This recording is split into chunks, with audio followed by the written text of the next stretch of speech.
Olá pessoal, tudo bem?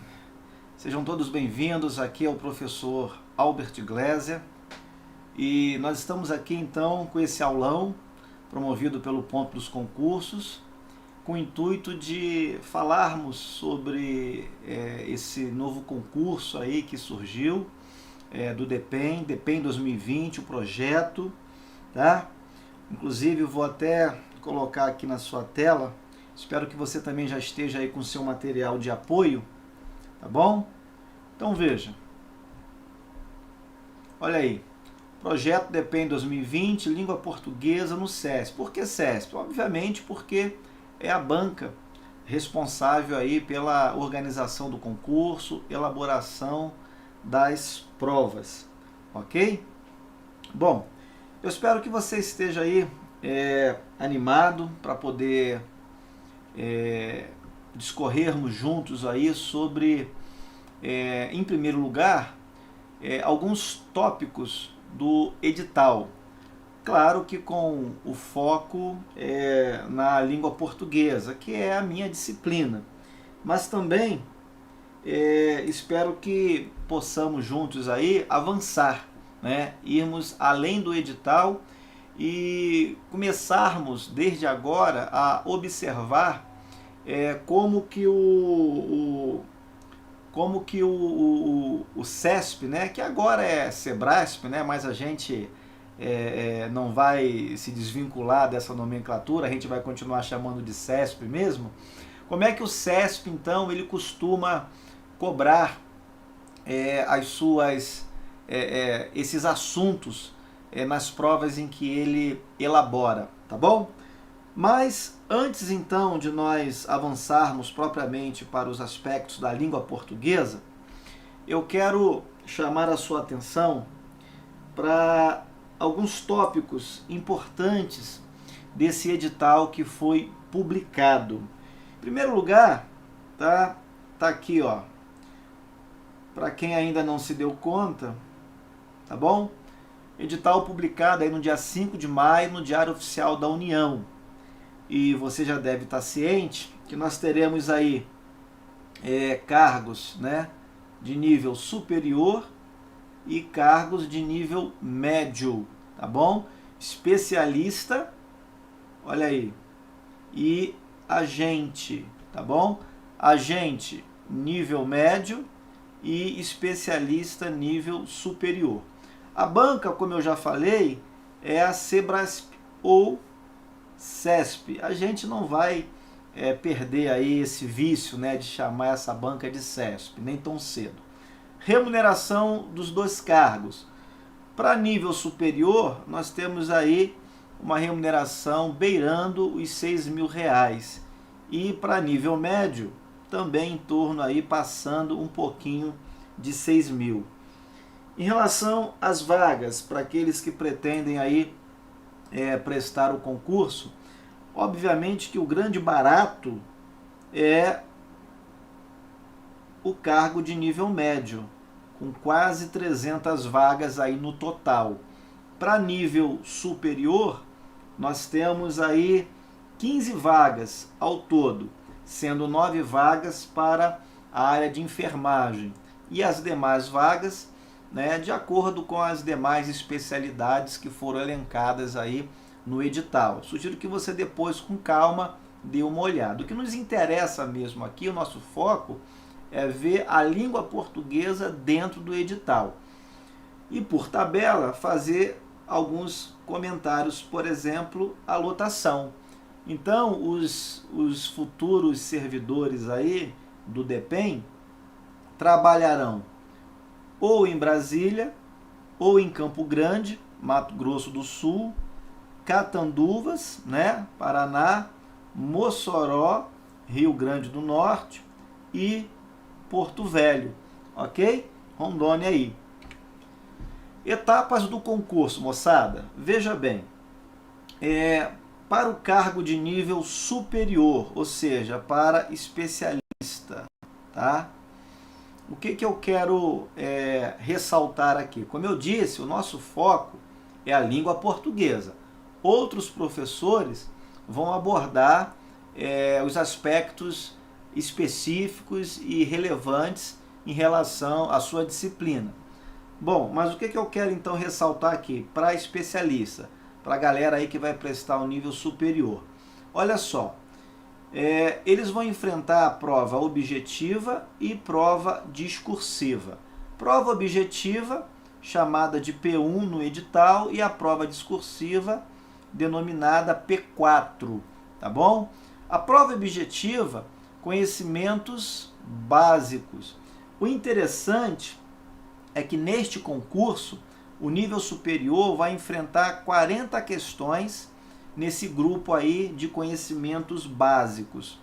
Em 2015, vamos fazer aqui um paralelo, no último edital, no último concurso, tá?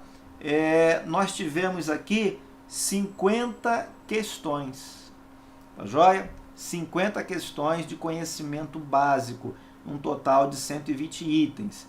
E detalhe, hein? Eliminatório e classificatório. Cuidado com essa parte aí, tá? Você não pode ficar abaixo do mínimo, senão você nem prossegue. Com relação à prova discursiva, eu não vou focar nesse detalhe, porque aqui mesmo no ponto dos concursos, há outros professores mais bem qualificados do que eu para poder discorrer sobre esse item. Mas, dando uma visão ampla e geral, tá? A prova discursiva se trata de um texto dissertativo de até 30 linhas, valendo no máximo 20 pontos, tá? E a prova está prevista para ser aplicada no dia 6 de setembro, pela manhã, tá? 4 horas e meia de duração. Qual é o grande barato?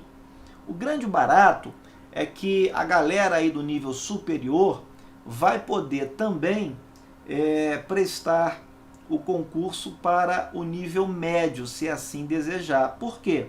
Porque, olha só, a prova do nível médio vai ser aplicada à tarde, tá bom? Com a mesma duração, 4 horas e 30 minutos.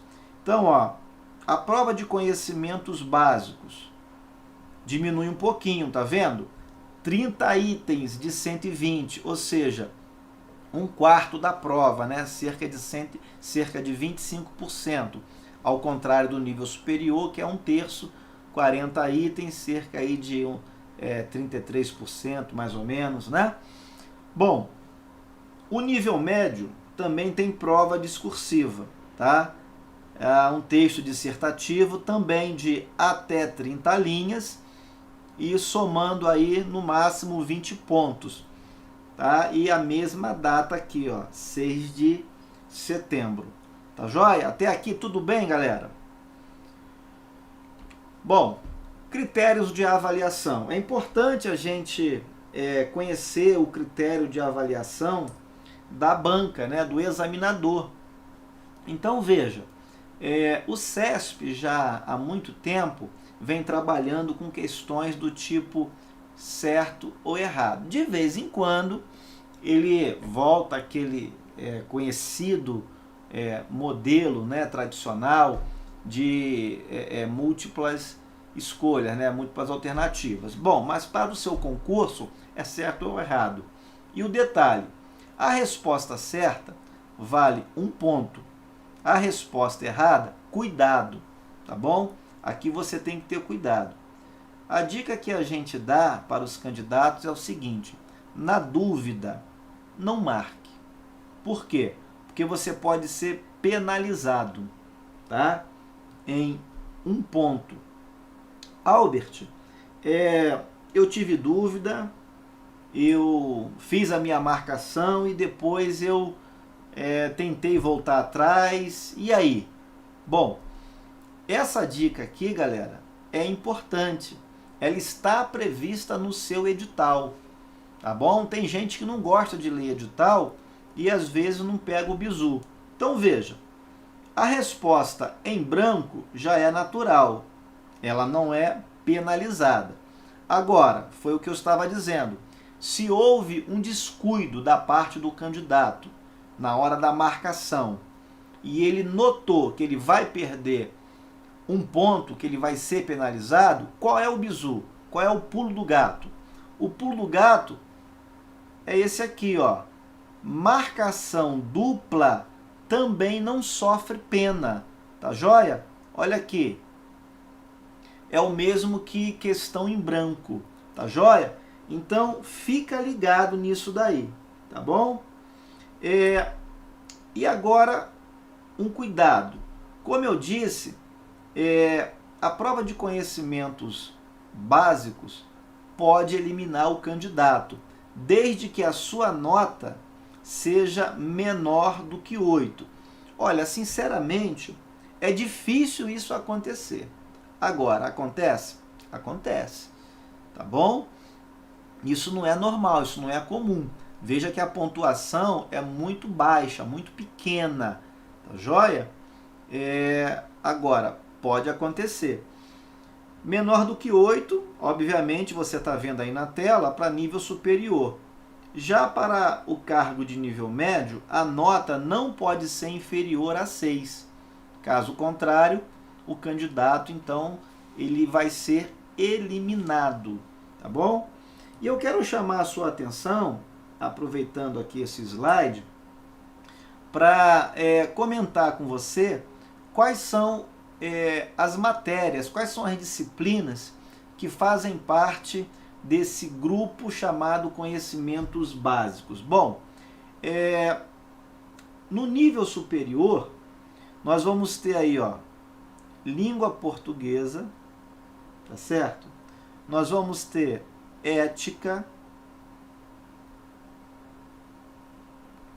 nós vamos ter também noções de direito constitucional, nós vamos ter noções de direito administrativo, nós vamos ter também noções de direitos humanos, tá? E proteção social. Detalhe interessante, tá? Eu vou fazer um destaque aqui, é o seguinte: atualidades não vai cair nesse blocão aqui, porém vai ser utilizado para a redação, tá bom? Então, ó, você vai ter que estudar atualidades para fazer a prova discursiva, tá joia? Então vamos fechar aqui, ó, certo? Qual é a diferença deste concurso para o concurso passado? É que em 2015, tá, fazia parte desse bloco chamado Conhecimentos Básicos, língua portuguesa, ética, noções de direitos humanos e a proteção social e atualidades. Atualidades já fazia parte do grupo conhecimentos básicos e não foi tão somente explorado na redação, na prova discursiva, como consta no edital deste ano. E em relação ao nível médio, tá? Vamos fazer um paralelo aí com o concurso de 2015.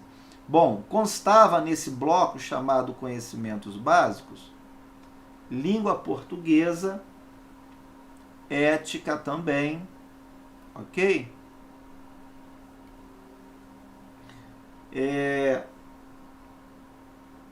Atualidades, tá? Essas eram as 3 matérias, ou 3 disciplinas que constavam no edital de 2015. E agora, Albert, para 2020? Bom, para 2020, vamos deixar aqui marcadinho atualidades, que eu já vou fazer o comentário. Para 2020, o que entrou? Raciocínio lógico. Olha aí, tem gente que sofre com essa disciplina. Vai ter que estudar, moçada. Entrou também informática, agora em 2020, tá bom? 2015, então, vamos sublinhar. Era língua portuguesa, ética e atualidade.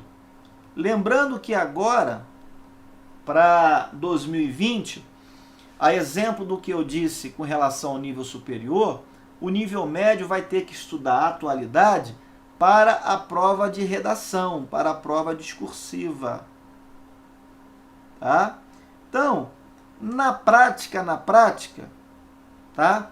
Você só vai estudar nível médio 1, 2, 3, 4 disciplinas no grupo Conhecimentos Básicos.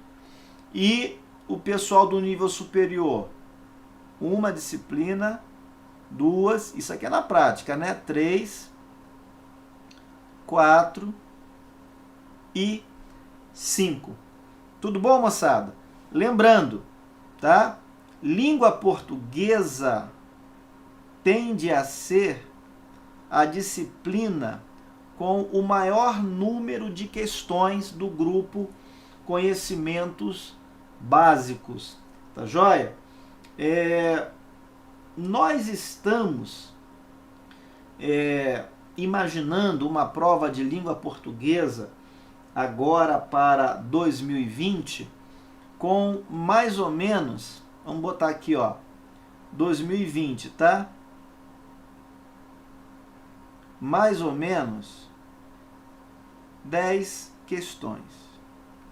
10 questões, tá?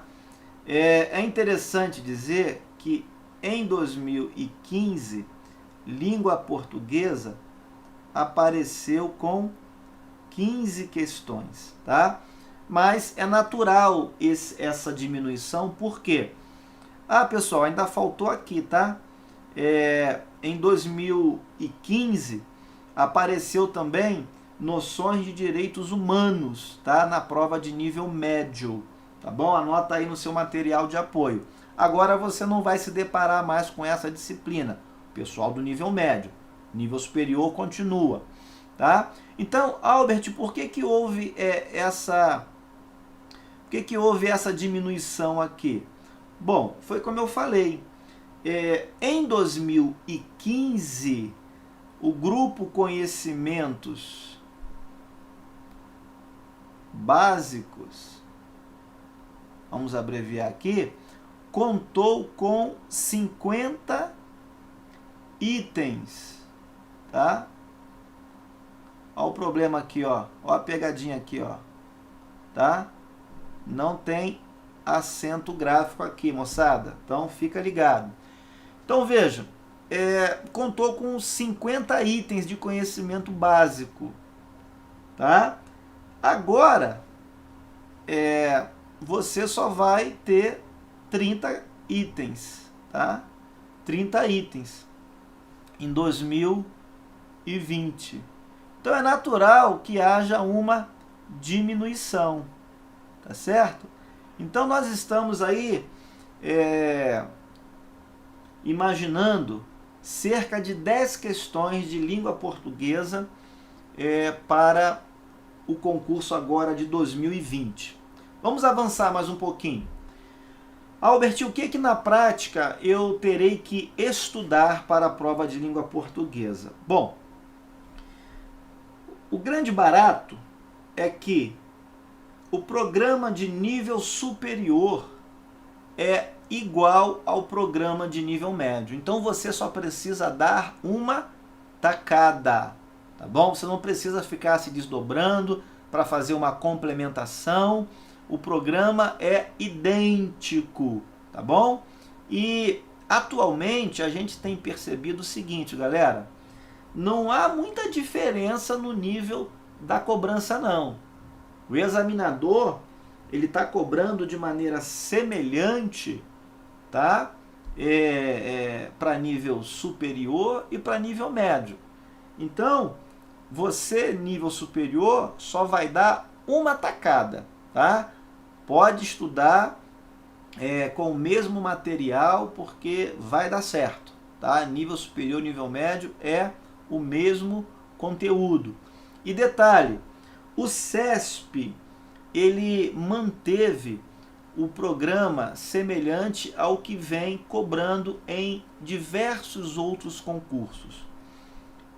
Eu acho que é até melhor, porque para quem está acostumado a fazer uma prova do CESP, né, estudar para os concursos que essa banca elabora, não teve muita surpresa não, tá bom?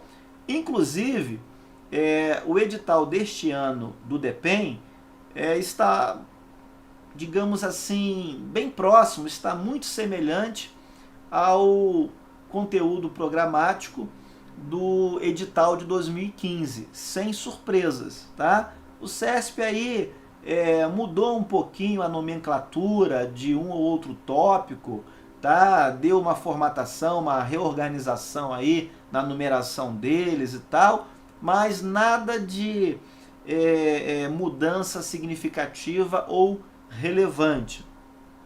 Vamos avançar porque tem mais conteúdo. O grande detalhe aqui, que eu acho interessante destacar para você neste momento, é a manutenção de redação oficial, com base, obviamente, no Manual da Presidência da República, tá bom?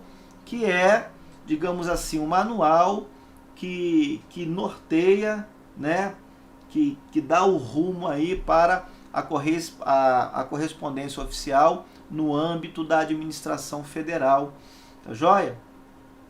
Só um detalhe que a gente precisa ressaltar aqui ao falar de correspondência oficial.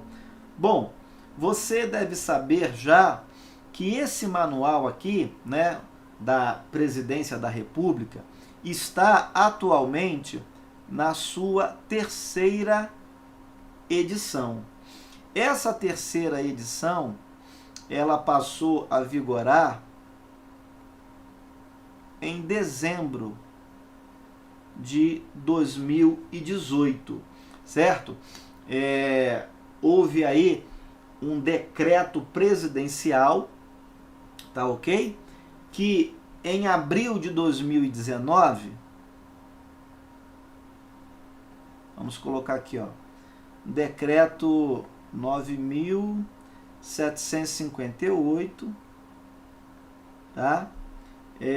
De 2019. Para ser mais exato, ele é do mês de abril. É um decreto presidencial, tá certo? Que alterou as formas de tratamento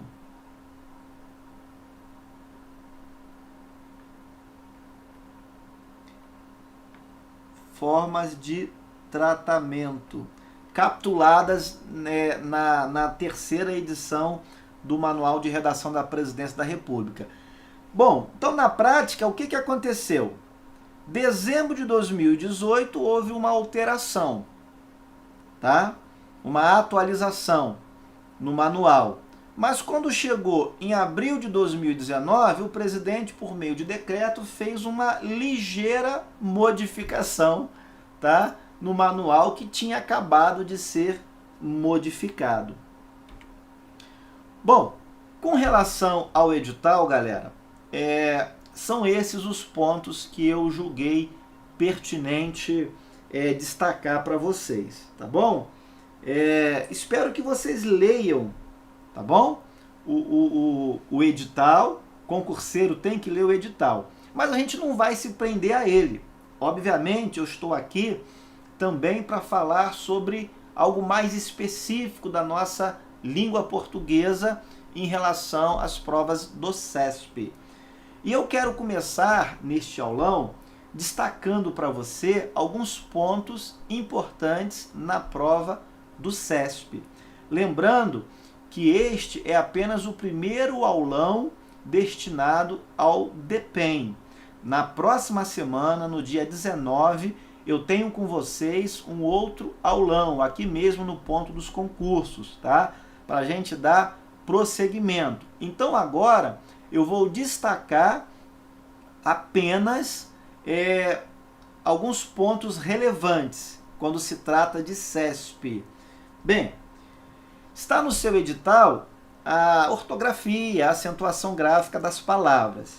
O que então é importante você estudar, o que é importante você saber quando se trata do CESP? O acento diferencial. O acento diferencial ele vai ser marcado pelo chapéu, ou seja, pelo acento circunflexo. Eu tenho observado, de acordo com a minha experiência com essa banca, né, corrigindo prova, analisando questão, eu tenho observado que a banca CESP não tem cobrado muito esse assunto de uma maneira geral. Todavia, quando cobra, ela tem dado assim ênfase, tem preferido cobrar na atualidade questões relacionadas ao uso do acento diferencial nas formas verbais pôde, tem e vem. Tá legal? Então, eu queria que você, ao estudar esse assunto, focasse nesse aspecto. Por quê? Porque antes do novo acordo ortográfico, esses acentos já eram empregados. Você sabe, você é estudante da língua portuguesa, que com a vigência do novo acordo ortográfico, muitos acentos foram caíram em desuso, melhor dizendo. Porém, esses daqui permanecem. Obrigatoriamente você precisa empregá-los.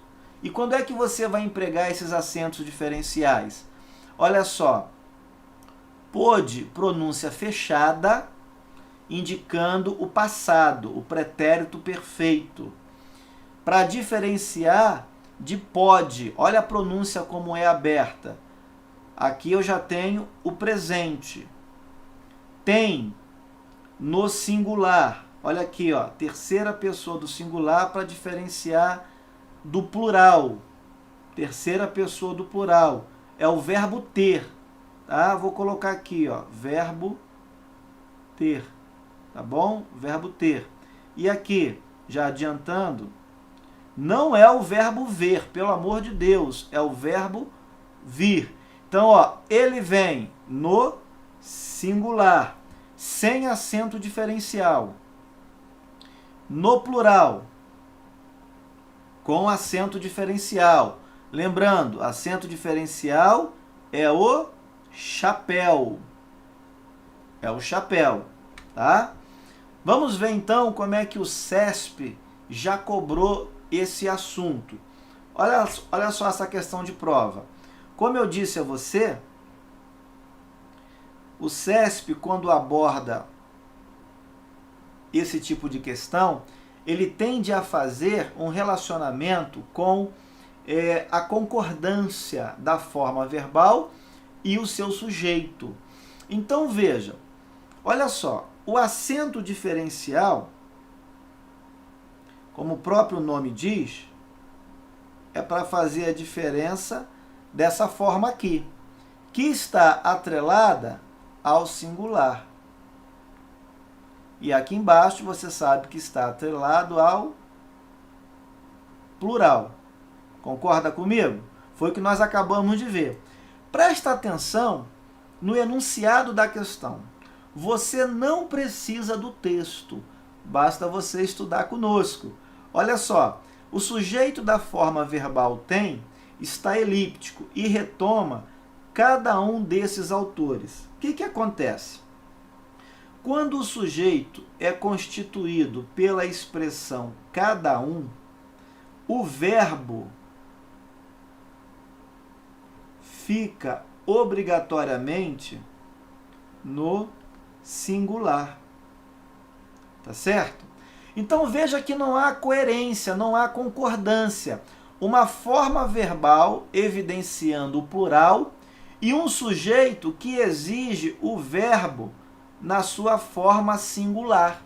Então, esse item só pode estar o quê, moçada? Errado. Por um acaso eu li o texto? Eu fui ao texto? Não preciso do texto, tá? Basta ter esse conhecimento. Então, a questão número 1 já está morta. Mudando agora um pouquinho de assunto.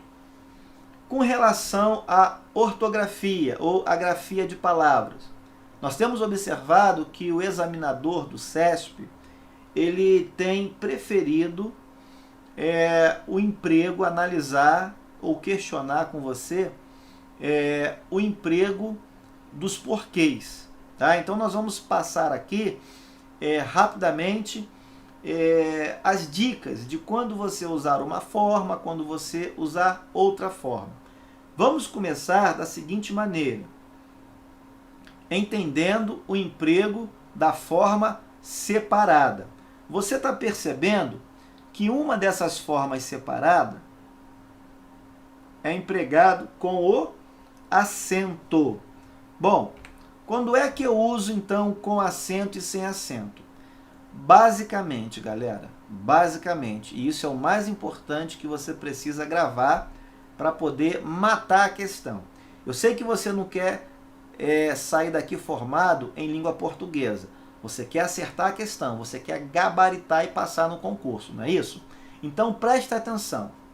A forma separada você vai empregar sempre que você estiver tratando de um questionamento, de uma pergunta, seja ela feita de forma direta, e a dica aqui, ó, para a pergunta direta, é sempre o emprego do ponto de interrogação. Seja um questionamento feito na forma indireta. Olha aqui, ó, interrogação indireta. Então grava. É pergunta, professor? Sim. Então a forma é separada. É pergunta? De novo, a forma é separada. E detalhe, a que classe gramatical pertence essa expressão? A classe dos advérbios interrogativos. Por isso, eu estou falando que nós estamos tratando aqui de interrogação, direta ou indireta. Agora, qual é o pulo do gato? Quando esse que aparece diante da pontuação, no final, no final da oração, ele recebe o acento, porque aí ele passa a ser tônico, ele passa a ser pronunciado fortemente. No início ou no meio, olha aqui, ó, no início ou no meio, ele é o quê? Átono, ele é fraquinho, então não tem acento. Agora, tem um caso que você precisa olhar com atenção, tá? Por quê? A expressão vai ser empregada separadamente, porém, a classe gramatical agora é diferente, mudou. Por quê? Esse por é uma preposição. Vamos apagar aqui. Esse por é uma preposição. E esse que é o famoso pronome relativo. Bom, essa expressão pode ser substituída por outra equivalente, pelo qual. O pelo qual é a contração da preposição arcaica per mais o inicial do pronome relativo o qual, tá bom?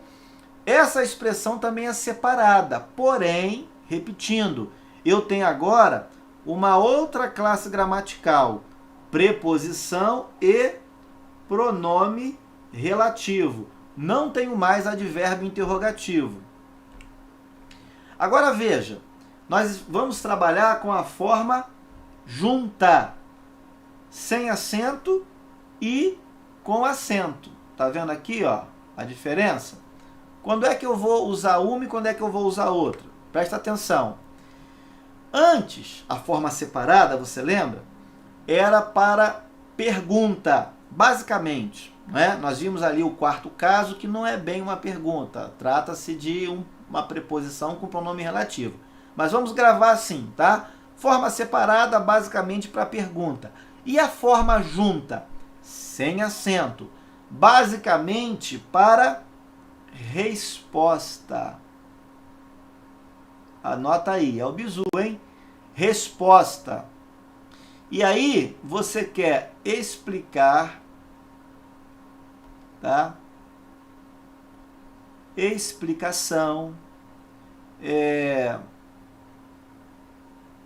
justificação, que mais? Motivo barra causa. Tá bom? E olha a classe gramatical. É conjunção agora, hein? E qual é o bizu? Agora é diferente. Quando é que eu vou botar o acento? Quando o porquê estiver precedido de artigo. Olha o artigo aqui. E detalhe, o artigo tem a capacidade de substantivar toda e qualquer outra classe gramatical, tá? Então, o porquê agora é um substantivo. No caso número 1, que você está vendo aí na sua tela, é uma conjunção. Bom, vamos ver como é que isso geralmente é cobrado pelo examinador do CESP. Olha o item 2. Mantendo-se a correção gramatical e os sentidos do texto. O último período poderia ser reescrito. Veja, ele quer fazer uma reescritura. Dois aspectos básicos que devem ser observados em uma reescritura de texto, ou de parte do texto, são justamente a correção e o sentido. Tudo isso precisa ser preservado. Então veja, qual é a proposta do examinador? Considerando esses pressupostos como obviamente ligados à noção ocidental de dignidade humana, que se diferencia das de outras culturas, a pergunta a ser feita, preste atenção, a pergunta a ser feita é: por que a universalidade dos direitos humanos é uma questão que tornou-se tão inflamadamente debatida? Olha só, eu tenho aqui um ponto de interrogação, então eu estou diante de uma pergunta direta. Ninguém tem dúvida quanto a isso, certo? E o examinador já deixou a dica aqui, ó, pergunta. Gente, se é uma pergunta, por que eu estou usando a forma junta? Por quê? Não tem cabimento. Não tem cabimento eu fazer uma pergunta usando o porquê junto. Em pergunta, o porquê deve ser separado. Tá legal? Então, guarde isso. Veja, eu precisei do texto? Não precisei do texto. Não precisei. Bastou o conhecimento. Há um outro erro aqui que eu não quero comentar agora. Tá? No nosso curso eu faço outros detalhes, eu exploro mais as questões, tá? Mas aqui o que me interessa é o emprego do porquê. Então o item 2 está errado. Anota aí, ó. Errado. Item 3. De novo, porquê. Vamos direto ao enunciado da questão. Esquece o texto um pouquinho, tá? Eu quero demonstrar para você que várias questões você consegue gabaritar sem ir ao texto.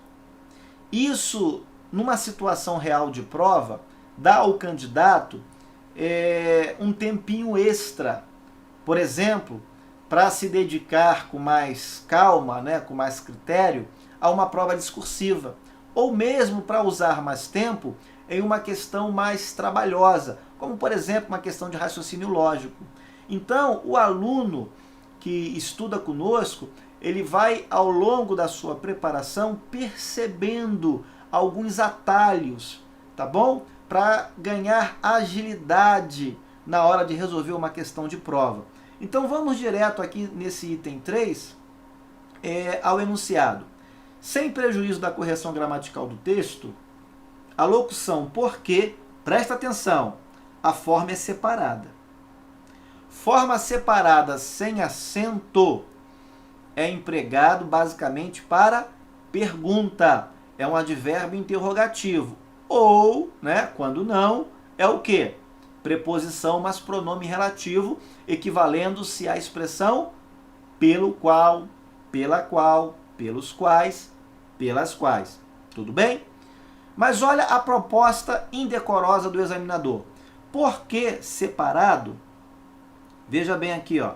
Poderia, olha o canto da sereia, poderia ser substituída por porque junto.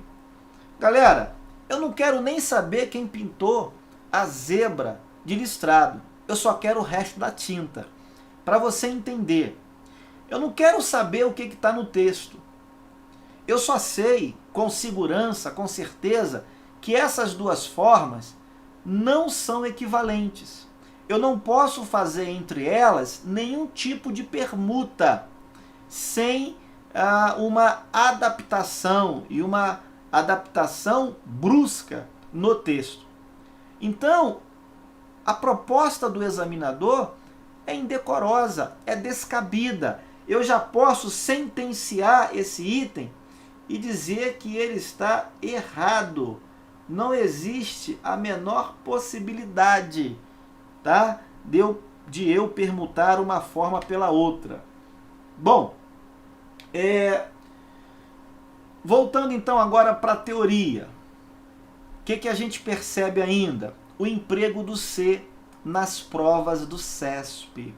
O se pode ser uma série de coisas. Pronome reflexivo, pronome apassivador, índice de indeterminação do sujeito, parte integrante do verbo. Eu não vou conseguir aqui, nesse aulão, detalhar tudo para você, tá? Mas tem como dar um bizu bacana aí para você segurar até, digamos assim, o nosso próximo aulão, que é a semana que vem, ou mesmo, né, o nosso curso, que vai começar aí dia 22. Então veja, olha o bizu. Você tem que se ligar no verbo que acompanha o elemento se. Vou repetir. Toda vez que você olhar para o se na prova, em um texto, imediatamente você tem que olhar para o verbo que se faz presente naquela estrutura. Por que, Albert? Bom, basicamente, tá? Segura. Daqui a pouco você vai ver que há uma variação. Você já está vendo aí o último caso, mas segura essa daí agora, nesse exato momento. Se o verbo que aparecer do lado do elemento se for um verbo transitivo direto, segura, você vai estar diante, geralmente, né? Você vai estar diante de uma voz passiva. Toda voz passiva tem sujeito com o qual o verbo deve concordar, em número e pessoa. Segura. Agora, se ao lado desse se, ou relacionado a ele, você tiver um verbo de ligação, um verbo intransitivo, um verbo transitivo indireto, agora preste atenção, um verbo transitivo direto, com uma preposição na sua estrutura, nesse caso, e aí ó, foco nesse ponto, galera. Nesse caso então, você não terá uma voz passiva, você terá o quê? Uma voz ativa. Isso é muito importante. E o que mais a gente pode dizer a esse respeito? Bom, o sujeito vai existir, tá? O sujeito vai existir, porém, ele vai ser indeterminado na sentença, na oração. E além disso, o se, ora, se o sujeito é indeterminado e a voz é ativa, é óbvio que o se não é um pronome apassivador, e sim um índice de indeterminação desse sujeito. Entendeu? E o grande barato ainda é que nesse caso, o verbo, tá? O verbo nesse caso vai ficar na terceira pessoa do singular. Anotou aí? Bom, então vamos passar para a questão número 4. Olha só, veja, nos trechos se debruçaram e se chegar, a partícula C recebe classificações distintas. Vamos olhar os verbos. C vai receber classificações distintas. Bom, vamos lá. Vamos para a linha 11. Mas vamos começar a ler da linha 10 para fazer mais sentido. Olha aqui. Autores importantes do campo da ciência política e da filosofia política e moral se debruçaram. Veja. Se debruçaram. Olha lá. Intensamente em torno dessa questão ao longo do século XX. Já dá para a gente imaginar. Veja, autores importantes se debruçaram. Olha só, para essa questão, vamos ganhar tempo? Tudo isso aqui é conversa fiada, tá? Não importa, vai mais atrapalhar você do que ajudar. Isso não faz a menor importância para você gabaritar a questão. O que você tem que entender aqui, né, é o seguinte: autores importantes se debruçaram. Veja, quem é o sujeito da forma verbal se debruçaram? Está determinado ou indeterminado nesse contexto? Está determinado. Concorda comigo? Determinado. Está bem claro aqui para você. Olha aqui, você tem dúvida? Autores importantes. Sujeito, claro, evidente, determinado para você. Agora, vamos dar um salto para a linha 17. O que ele diz aqui? E tem hipóteses concretas para se chegar. Olha só. Para se chegar. Para se chegar, o que é isso aqui, galera? Uma preposição. Para se chegar a esse estado de coisas. Veja bem. Olha para esse verbozinho aqui. A pergunta que não quer calar. Cadê o sujeito desse verbo? Veja se no contexto você consegue identificar o sujeito. Quem é que chega a esse estado de coisas? O contexto não oferece a resposta. Você não consegue identificar ou determinar o sujeito dessa forma verbal. Então, o que você tem aqui? Tá? No C. Ó, eu vou colocar só as iniciais.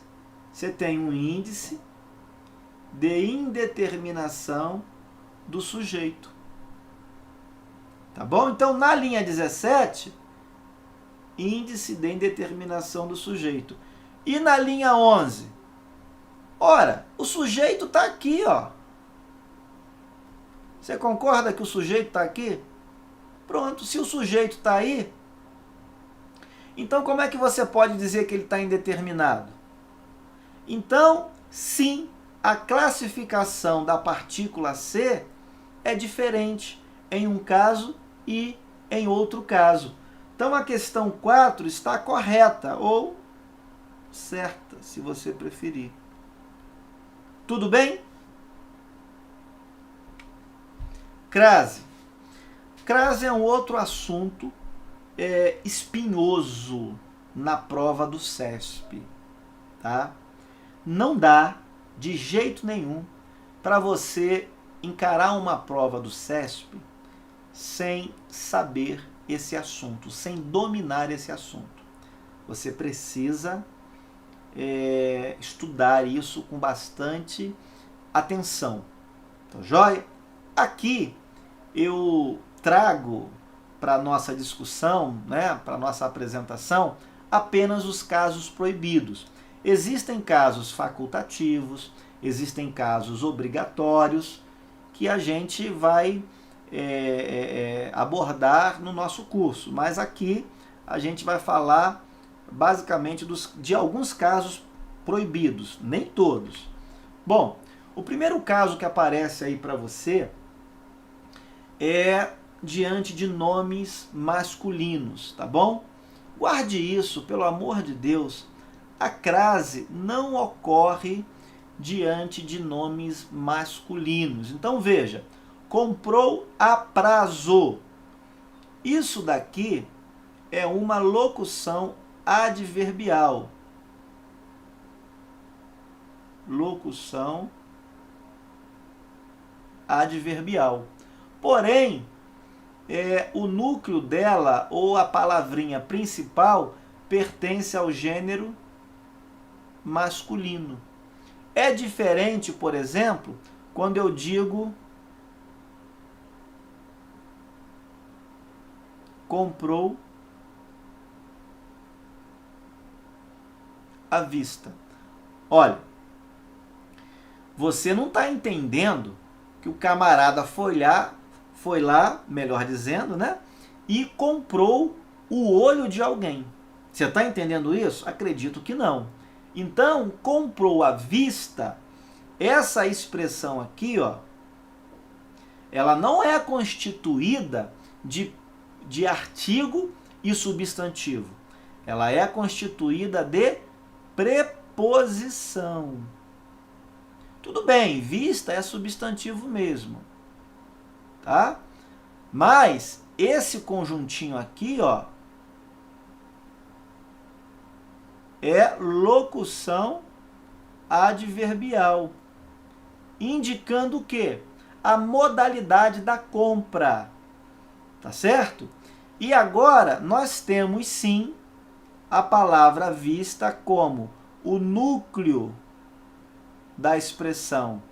E esse núcleo pertence ao gênero feminino. Nesse caso, a crase é obrigatória, tá? Mas diante de nome masculino, não. Se eu colocasse aqui, ó, dei a informação à mulher, com crase.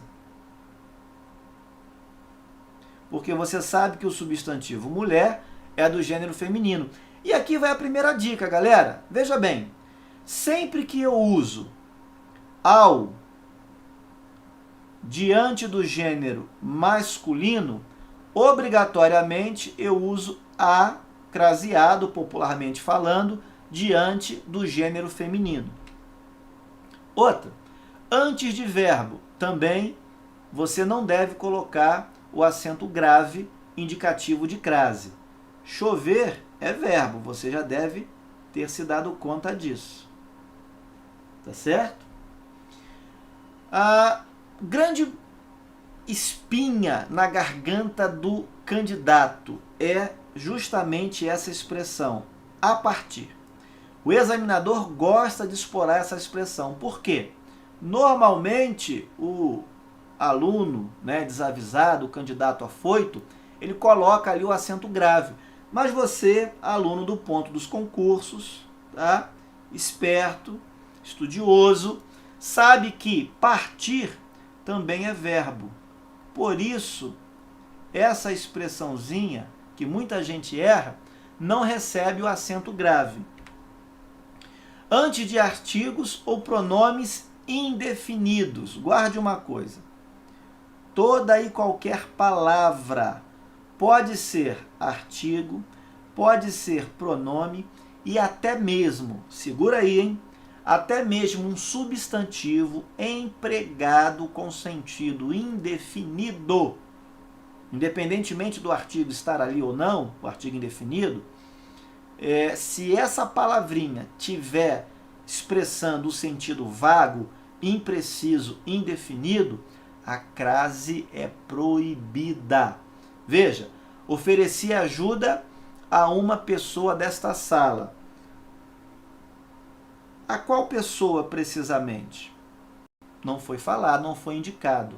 Eu poderia trocar o artigo pelo pronome alguma, tá bom? Então, ó, Aqui eu tenho o artigo e aqui eu tenho o pronome. Tá bom? Indefinidos. Outra, quando o A precede palavras femininas no plural. Bizu, segura aí, olha aí, ó. Olha para essa estrutura aqui. Singular mais plural. Guardou essa estrutura? Ela vai aparecer à beça na sua prova, tá? Aliás, em qualquer banca, CESP, FCC, Sesgran Rio, VUNESP, Consulplan, Carlos Chagas, já falei, FCC, né? Getúlio Vargas, qualquer banca, tá? Crase despenca na prova.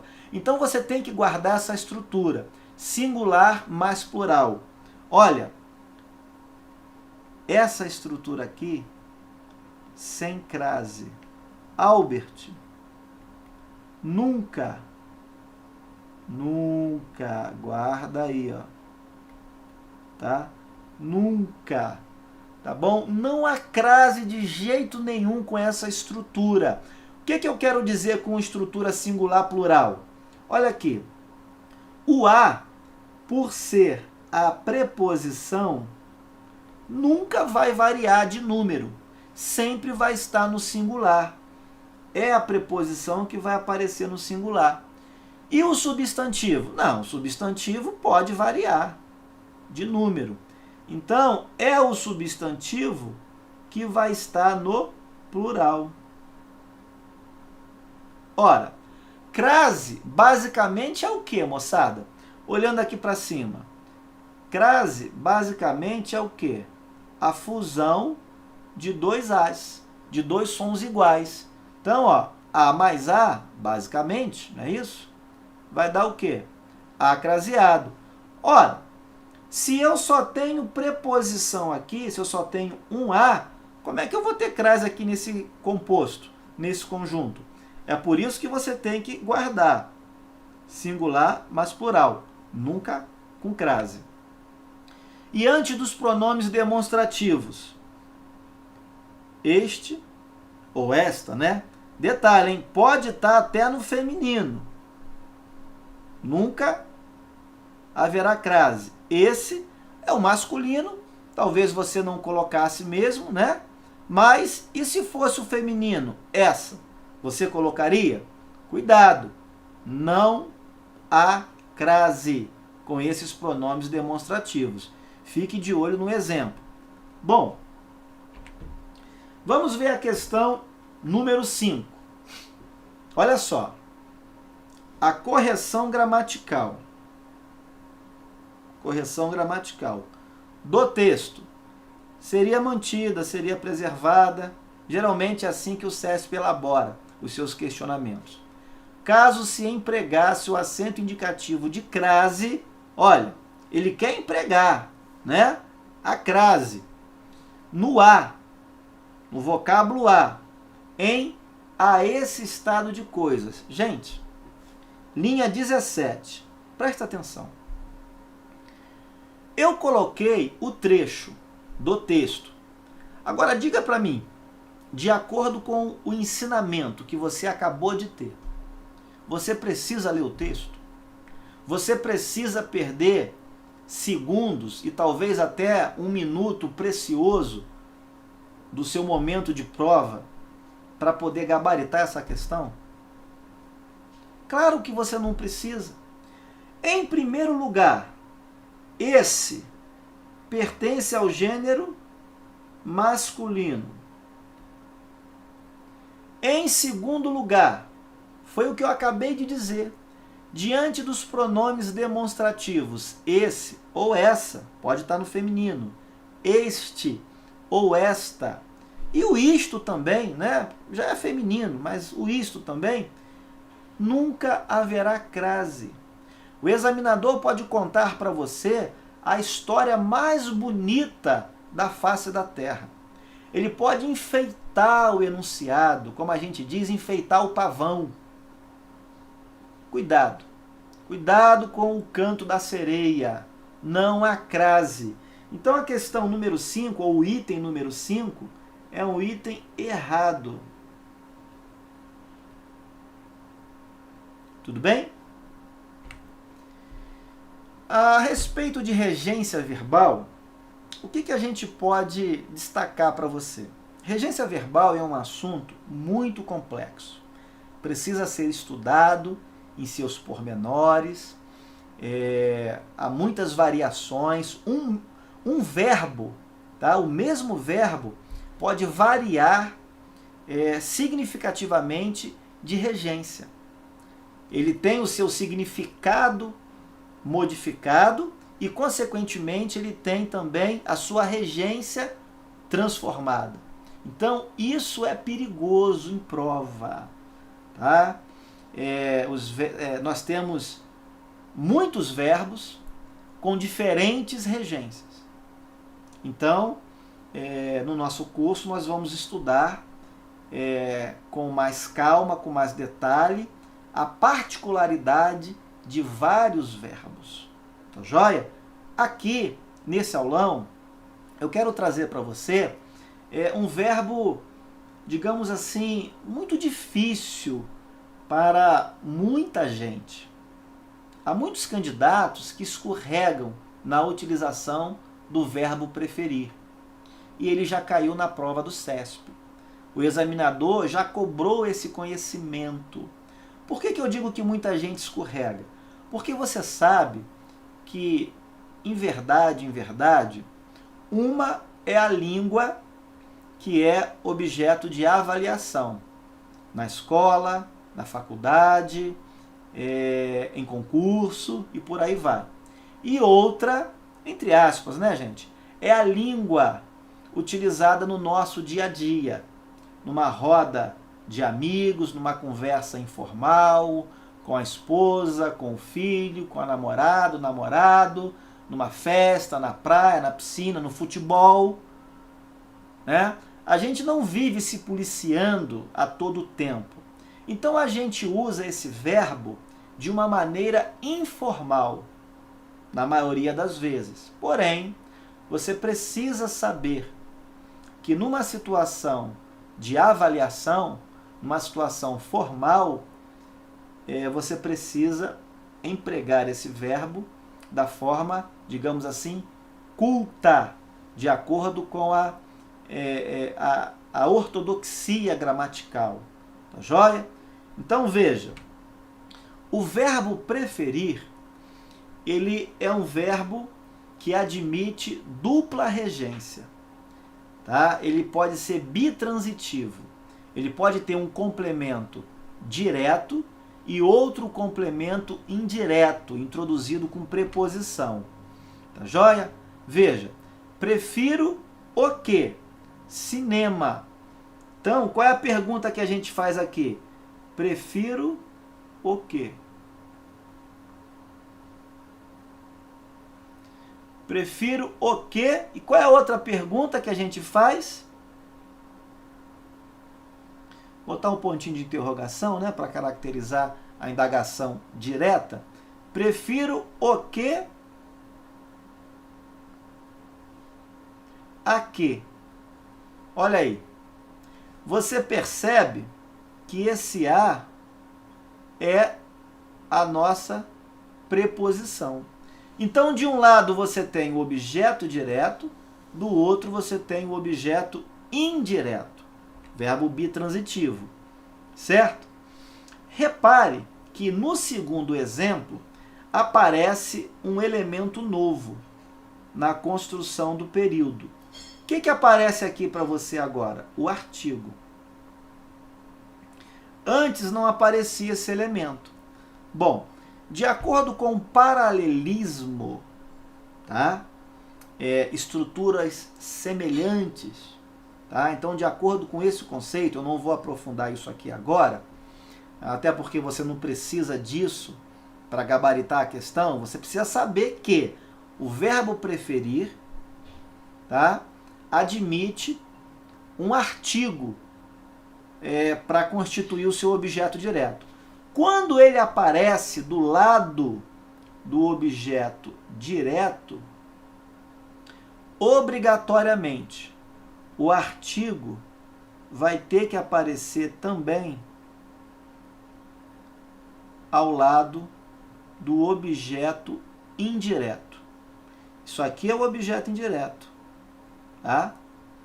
Que antes não se fazia acompanhar de artigo, somente da preposição. A preposição é uma exigência da regência do verbo. Não há dúvida quanto a isso. A preposição nunca vai deixar de ser empregada. Tá joia?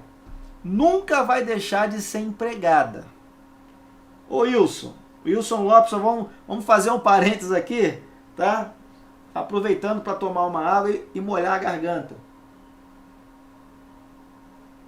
Wilson, muito agradecido, tá? Pelo seu elogio aí, pela sua participação, a sua atenção.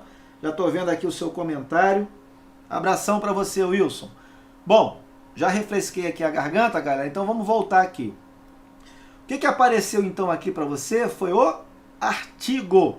A preposição, ela é obrigatória, não tem jeito, você vai ter que empregá-la sempre que usar o verbo preferir. O detalhe então é que quando o artigo aparece do lado do objeto direto, ele tem que aparecer também com o objeto indireto. Agora pare para pensar. O que é crase, galera? Basicamente, hein? Existem algumas variações aqui, mas basicamente é o quê? A mais A. Ora, o que você tem agora nesse segundo exemplo? A, artigo, mais outro A, preposição. Então, obrigatoriamente, o que apareceu aqui? A crase. Esse é o pulo do gato. Aliás, é um deles, porque existe o segundo pulo do gato com o verbo preferir. Qual é o segundo pulo do gato? A gente vai chegar lá. Mas antes, vamos analisar aqui. Prefiro cinema à televisão. O que você reparou? O emprego do acento grave. Isso está correto? Não está correto. Por quê? Quando você coloca o acento grave, você supõe a existência de dois As. Um é artigo, o outro a preposição. Supostamente. Mas aí, você tem que olhar para o objeto direto. Ele está acompanhado de artigo? Não. Então, o outro artigo é proibido. Você não deve colocar o artigo do lado do objeto indireto. Não deve. Só deve colocar o quê? A preposição. Bom, se você não tem A mais A, só tem um A, por que você vai empregar o acento grave? Proibido. Prefiro mais cinema que televisão. Agora vem o segundo pulo do gato. A segunda grande dica com o verbo preferir. Esse verbo não admite na sua construção o emprego de elementos de intensidade e de comparação. A própria semântica do verbo preferir já subentende essas noções. Então, se faz desnecessário o emprego de um elemento de intensidade e de um elemento de comparação. Cadê o elemento de intensidade? Tá aqui, ó, o mais. Tá? Tá aqui. Cadê o elemento de comparação? Isso aqui é uma conjunção comparativa. Então anote aí, tá? Essa dica legal. O segundo pulo do gato, sem elementos de intensidade e de comparação. Bom, vamos para mais uma questão. Olha lá. A regência do verbo preferir, observada no quarto período do texto, é típica. Agora que vem, ó. É típica da variedade culta do português europeu. Olha lá. Vamos achar esse verbo? Tá aqui, ó. O verbo preferir. preferirá, quase que foi um trava-língua aqui, né? Preferirá o quê? Preferirá o quê? Olha a perguntinha que a gente faz. O quê? Isso é o objeto direto, não é verdade? Esse aqui é o objeto direto. Quem prefere uma coisa a outra. Então, ó, preferirá falar, né? Olha aqui, ó, falar uma língua, parará, parará, parará, do que? Ih, deu zebra, hein? Do que? O que é isso aqui? Essa expressão. Elementos de comparação. O verbo preferir admite elemento de intensidade? Não. Admite elemento de comparação? Também não. Então veja, como é que o examinador diz que o emprego do verbo preferir, nesse contexto, representa a variedade culta do português europeu? Olha aí, como é que ele pode falar isso? Sendo pouco frequente na variedade brasileira do português, principalmente em textos informais. É o contrário, querido. É o contrário. A forma como o verbo preferir foi empregado representa o quê? O uso frequente na variedade informal do português brasileiro, do português do Brasil. Tá? A norma culta, a rigidez gramatical, a ortodoxia diz que esse verbo não pode ser usado com elementos de comparação. Tá bom? Então o item 6 está errado. Muito bem? Bom, galera, é basicamente isso que eu gostaria de trazer para esse primeiro encontro, para esse primeiro aulão com foco no CESP, voltado aí para o DPEM. Agora, permita-me anunciar aí, né, fazer o meu comercial. Galera, olha só, na semana que vem, no dia 22, está previsto o início do meu curso de língua portuguesa, tá, voltado para o DPEM. Repare, é um curso de videoaulas com um material de apoio em PDF, tá? Semelhante a esse que você acabou de receber, para que você possa acompanhar a resolução dos exercícios, tá bom? Eu trago 15 questões de bancas variadas para resolver com você durante a videoaula, mas todas elas com o foco no seu edital. São questões temáticas, explorando os assuntos do seu edital. E no material de apoio, além dessas 15 questões, que vão, obviamente, no material de apoio, você tem mais 15 questões da banca CESP, comentadas por mim, tá bom? Eu resolvo com você em aula 15 questões, como eu fiz agora, tá? Resolvendo 6, mas o método é esse aí. E as outras 15 questões do CESP, você vai tê-las comentadas por mim, tá bom? O que nós vamos abordar nesse curso? Olha aí, dá uma lida, passa o olho rapidamente aí, tá joia? É isso aí que a gente vai abordar, tá? Emprego de letras, expressões, hífen, acentuação, classes gramaticais, os principais, né?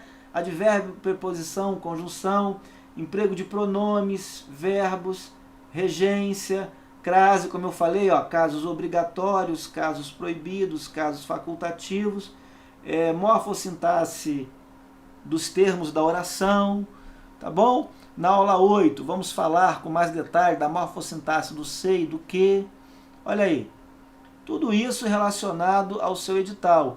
Orações coordenadas, subordinadas, emprego da pontuação, regras de concordâncias, regras gerais, regras específicas, noções de semântica, compreensão e interpretação de texto, tá?